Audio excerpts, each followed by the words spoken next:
And we are going to get it started with the Lakers, who clinched the #1 seed.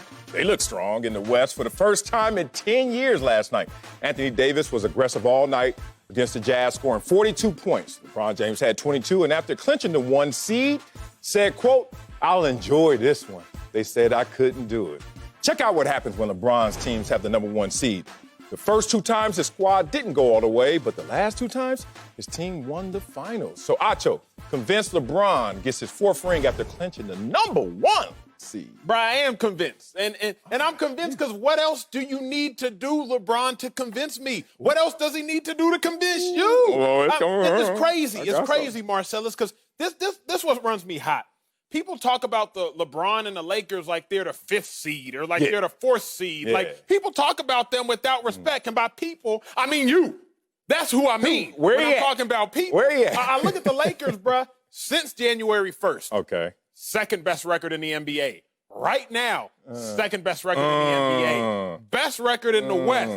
Shooting the highest field goal percentage from the field. Allow the have the 2nd best defense in the NBA. When you look at every statistical metric, they are one of the top 2 teams. So clearly they will be vying for and I think convinced to get a ring. But then let's not look at the stats. Let's just look at the king. Because sometimes you have to look no further than simply looking at the king himself. I'm looking at him. When has LeBron, Marcellus, and you're a man who's lived a long time on this, sir. So you can at least tell me the last 8 years. When has LeBron ever had rest, sir? When you go to 8 straight chips, you got a shortened off season. When you have a shortened off season, you have less time to recuperate.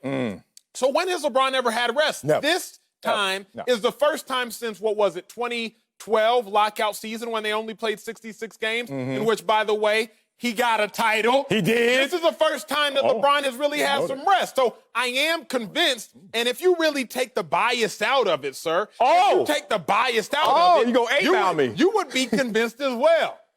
Wow. Been working with you only like a month. You're already saying I'm biased. I don't do my damn job. I do my job. I put the bias to the side. Do it, and then. I talk objectively. Okay. And I'm going to do it right now. Talk to me. I disagree with you, homeboy. I disagree with you. How, Sway? How can they win the title? You keep telling me every metric supports that they're going to win. They have the #1 seed. Okay. Well, let's just talk about this #1 seed position. Because over the last 15 seasons, more #2 seeds have been in the NBA Finals than #1 seeds. That doesn't help LeBron's case, does it? And who's the #2 seed in the West? Oh, why Clippers? Okay, but basically I'm saying this. Only 26% of the #1 seeds went on to win a championship. Is that a metric that supports LeBron being the #1 seed? No, it is not. It's worse than a coin flip. It's like the same odds you have against me in any debate. Like 26%. That's your chance of winning. You're funny today. But don't just use me because you say I'm biased. Let's use someone who gets a paycheck from the Lakers. Frank Vogel, who's been in the bubble with his team, coaching his team to a 2-1 record, and said, you know what, quote, "Our shooters haven't shown up." Ooh, I wonder if that's going to help LeBron and AD when he says our shooters haven't shown up. Before yesterday's game, this team, 25.8% from 3. Last time I checked, you have to hit the 3 ball to win in today's NBA. Is that true? That is true. Another metric that doesn't support LeBron. So I'm going to pass you the ball back before I get it back again and destroy you some more. You know what's crazy, bruh? Yes, sir. When you started talking about all these metrics, more #2 seeds have made it than #1. They right here. All right, can we talk about LeBron's teams? So you talking to me about teams that ain't got nothing to do with LeBron? Am I cooking the books? And you cooking all the books. Cooking the books.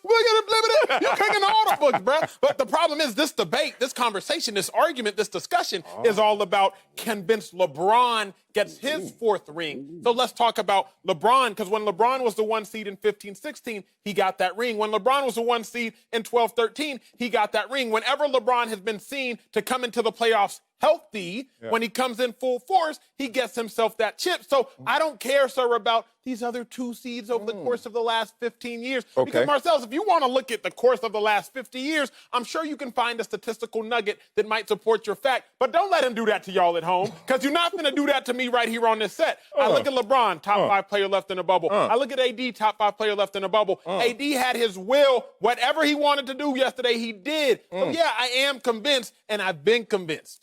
Look, dog, you took me back to 2012, I think I heard you spit out. I did. 12, 13. You know you were a teenager then? And Okay, now first you... off, I had to check. You know, I am young. You're a teenager. Check. Boy, you barely turned 20. It was like your birthday, and you looking at LeBron win his chip, and you talking about, oh, that's what I'm going to use on the show one day. Dog, you a co-host now, man. Step your game up. Stay in the present tense right now. You're going so bad, so far back with this pass. Okay, look, Lakers don't have the depth necessary. We're going to get to that later with Tristan Thompson, a real champion, not just us arguing. Okay? Lakers, they have this collection plate roster. Like, you know, here you donations, you know, because they got LeBron and AD. We know they coming. But then after that, it's like, are the other guys even going to show up for church service on Sunday? Because they passing the plate around. The collection plate, and Caruso and Kuzma like, that's for you, bro. That's going to be an issue. We'll talk about that later. But let's talk about LeBron and AD, because that's the equation. Now, my Clippers do have a LeBron stopper or two. You want to go there? No? Okay. Well, let's talk about this quote-unquote MVP this year, even though it's really Giannis. Let's put a full screen up of LeBron James versus everybody in the league, and then LeBron James against my Clippers. Oh, what had happened was LeBron James' scoring average goes down, assists go down, field goal percentage gets anemic, three-point percentage is yours, Acho, and you're not winning at the same clip. So everyone wants to tell me LeBron can still do it. I know he can.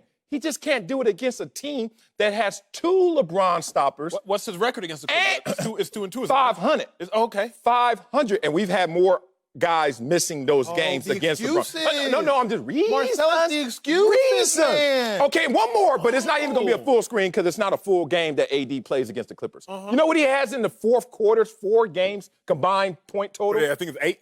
10. A dime. In 4 games. So what's going to happen? Here's the formula. I'm coaching against the Lakers. Let LeBron do what he does. It ain't going to be enough against us because he always is less against us. And then AD is going to go berserk for 3 quarters. And then that same team's going to get fatigued, pass around the collection plate, and ain't nobody going to be there to give it to him.